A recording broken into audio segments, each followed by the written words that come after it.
So, how was your first mission as captain?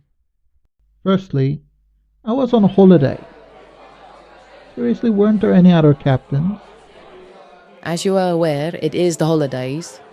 Most of the high ranking agents are on holiday, and those who are on standby had to deal with a saucer crash nearby. Okay, I see I was the only captain that could be reached.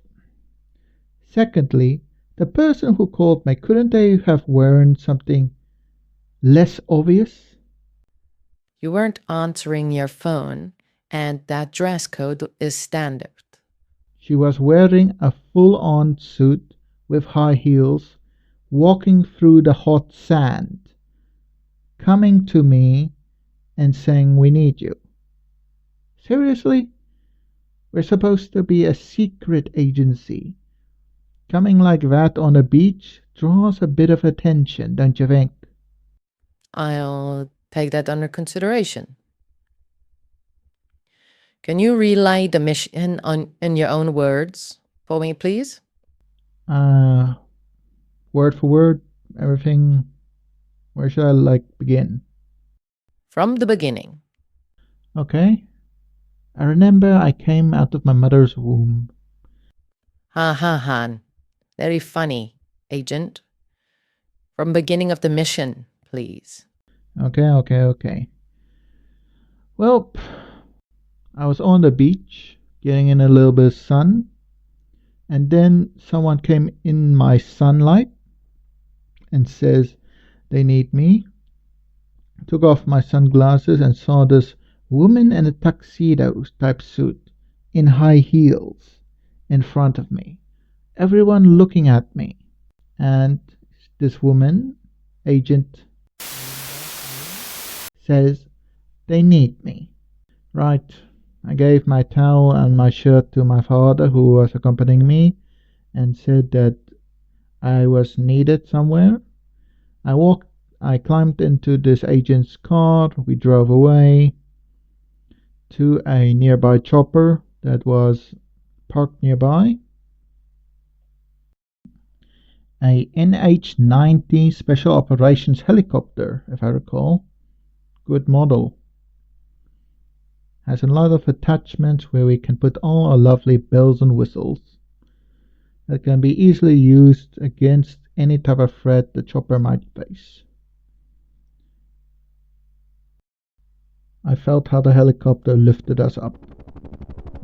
It always feels like weightlessness every time I hop into one of those helicopters.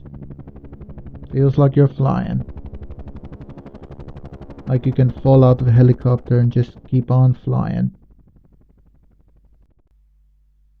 Anyway, apparently a rift opened up nearby on one of the local farms. When agents arrived, they discovered tracks leading out of the portal, which means some type of creature managed to enter our world via the rift and we needed to send it back. They handed me a Vector 84, not my standard issue rifle, but it is a heavy caliber. We might need that to chase the creature away back into the direction of the rift. My standard weapon of choice is actually the FN Scar. Very compact, very easy to use, very easy to add attachments. A lot of agents had M16s, but I really think that weapon is overrated. I much prefer the Vector 84 rifles than the M16s. It's what my father used during the war. Before you ask, no, he's not coalition. I'm talking about the South African Grensoorlog. I remember flowing over the rift, seeing the two black SUVs parked nearby, setting up barricades to lure the creature into a, what do you call it, like a bottleneck type of, like a bottleneck type of shape. And I remember seeing this rift. I can only imagine it as a mini sun opening here on Earth. Very blinding light. And I saw the tracks. Yeah. We did a quick scan of the readings of this rift. And like I thought, it was a portal to Nukaru. While we're on the subject, can you please elaborate what is Nukaru? Nukaru, ancient Japanese. Nok meaning realm and Karu meaning beyond. The beyond realm is what we like to call it. And any creatures from that realm we like to call Nokarian. Ian meaning being. So Nokarian, other realm being. It's a very interesting place. Please elaborate. Well, that place, let's just say Darwin had it easy.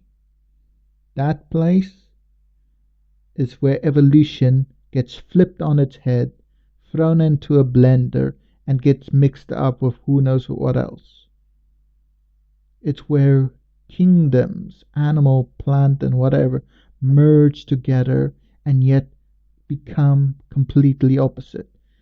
It is such an foreign yet familiar alien world. Now we have been dealing with this specific world the most. We believe because of the constant cosmic radiation and the constant shifting of the planet's or the world's poles, and who knows what else type of factors is causing the constant rifts to open between our worlds, and who knows what other worlds that planet or world might be connected to. We believe that world might be some type of center point because of all the creatures we have seen coming out of the rifts from that specific world. It's nearly impossible that they have managed to evolve side by side, which leads us to the conclusion that other creatures from other worlds have made that world specifically its home. It's a extremely harsh place to be, but only the toughest survives. We believe this world to be some type between worlds. Some might think it's a planet, but the horizon is extremely big. It hasn't been determined. I might believe that this could be some type of planet, seeing that there is rotation of different suns and stars. This world, Nakaru, might be even much bigger than our own planet.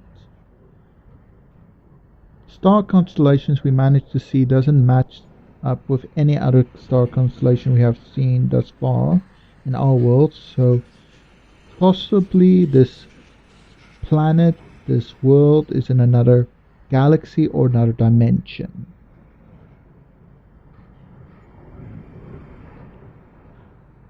Some scientists even have a theory that it is the beginning of where all life started.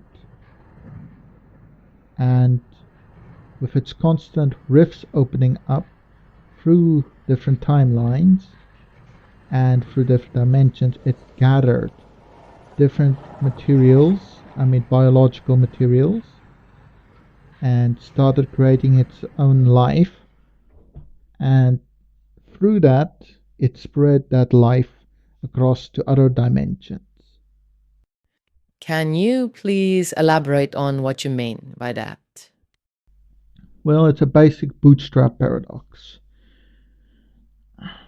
We believe that world might have been barren, and portals started opening up from the future.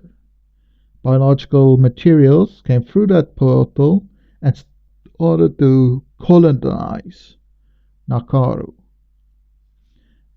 and Nakaru started to become inhabited by these different life forms, different beings, different organisms, bacteria, and so forth. And then it started opening up portals to different dimensions, which released biological bacteria and materials and so forth to those dimensions, gave those dimensions to evolve, and then a portal in that dimension opened it up back to Nakaru's past before it wasn't inhabited, and biological material went to that barren Nakaru, started populating, and the cycle started again. The bootstrap paradox. Basically, a Garden of Eden dimension. You can think of it like that. God making this first world, opening up through to the future, see what his future self will do, take that stuff, put it on this planet, watch how it grew, and then opening up different worlds, different barren planets, shoving that material through there and causing those worlds to become inhabited, just for God's past to take those same materials and put it on his barren Nakaru. Now that leads to the question, who was the first to, who was the first to inhabit Nakaru? Baffles the mind, doesn't it? Yes, it does. Alright, Captain, back to the operation. Tell me what happened. Well, like I said, we flew in over the rift and we saw these footprints, these holes in the ground, 10 feet apart, like something was like sprinting over the farmland. I went over the radio, said to all 5 helicopters to follow the trail. I just see how the farmland shifted under the helicopters, and then we saw this massive creature. Can you describe the creature in a bit more detail, please? It looked like a mopping worry, but we couldn't be sure. The creature was not captured, but was returned to its world. Can you describe the creature in a bit more detail, please? Well, it was a large bipedal creature with shaggy fur, one eye, and a massive mouth just above the belly button. It had a little bit of hair on the front of its chest and its stomach, thin hair around the eye, but I couldn't be sure. The creature was moving fast and I couldn't really get a good view with my binoculars, but this creature was like hopping over the different farmlands, making 10 feet strides. It was quite impressive to see. First thing, I ordered 3 choppers to try to get in front and to blast a sonic frequency sound wave. Try to scare the creature back to the way it came. The creature did not respond to the sound waves. Alright. Second method. Wall of flares.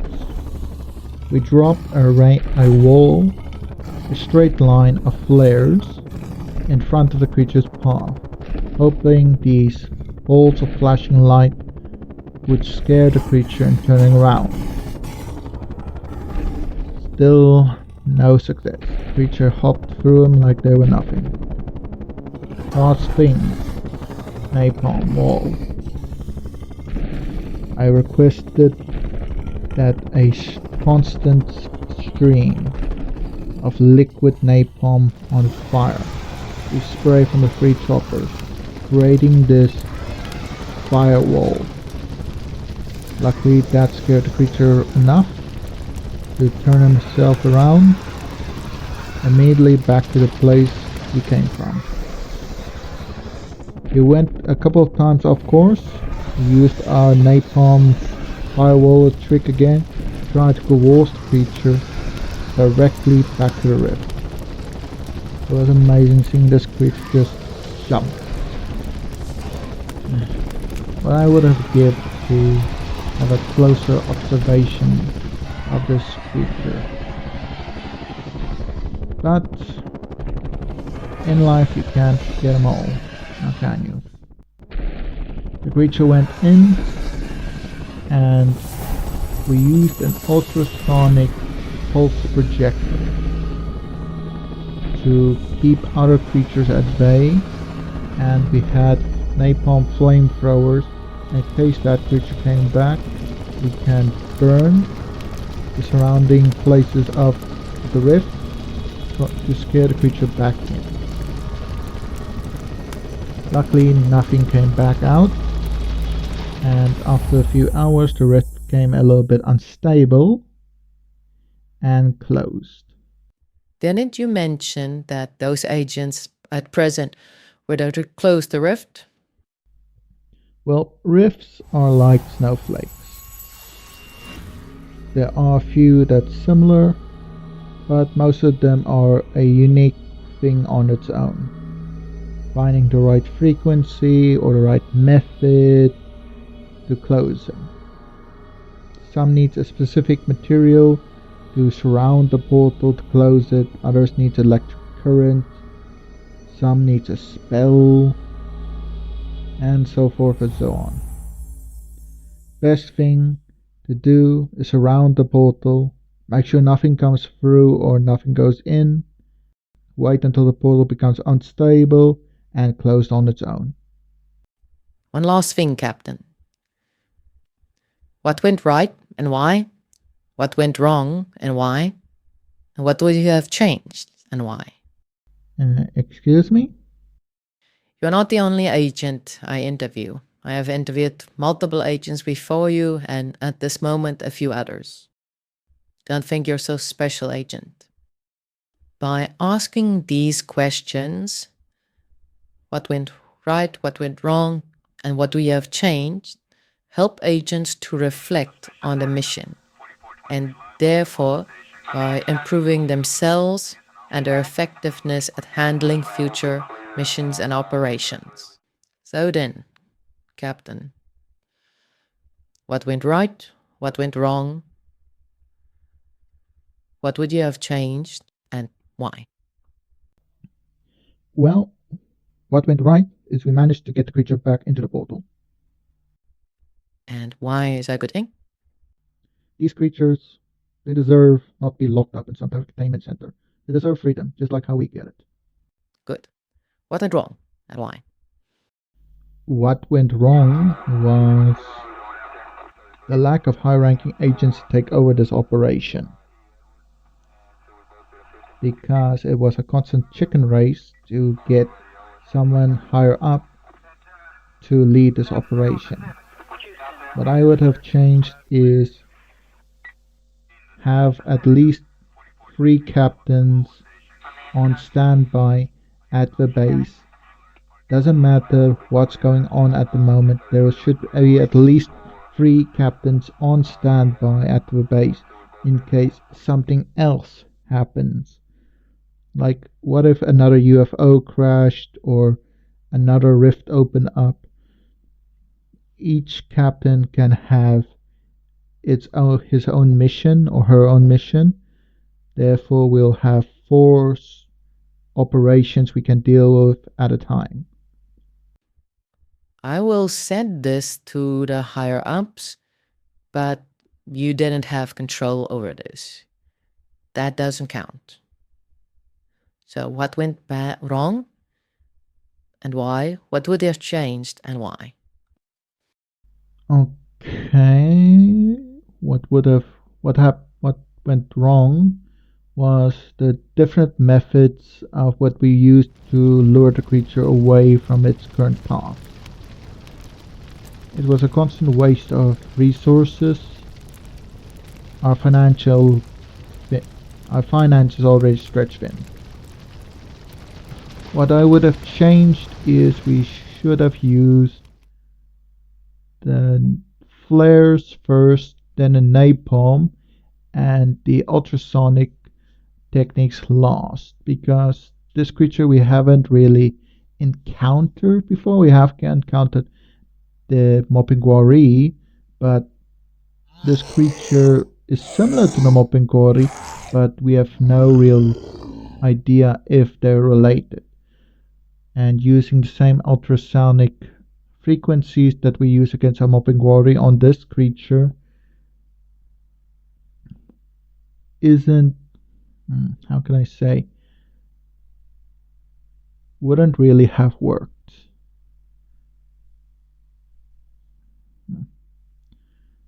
Like, this specific mushroom is edible, but not all mushrooms are edible type of situation. I mean, just because this gray mushroom is edible doesn't mean the mushroom with red polka dots is edible, even though they're both mushrooms type of situation. All right then, Agent. May I ask what happened after the portal closed? Well, we covered up the tracks the best we could and said to local farmers that a elephant from a local circus managed to escape and ran ransack through their land, even though we haven't really seen the circus here in quite a while. Doesn't really make sense, but people are gullible. Farmers accept it as an answer, and we gave the farmers compensation for the damages to their fence and to the holes. We managed to repair what we could, but the compensation helps the farmers keep quiet of this incident. And that's basically all I have to report. Anything else, Agent MC? No. I think I have enough. Until we meet again, Captain. Until we meet again, Agent MC.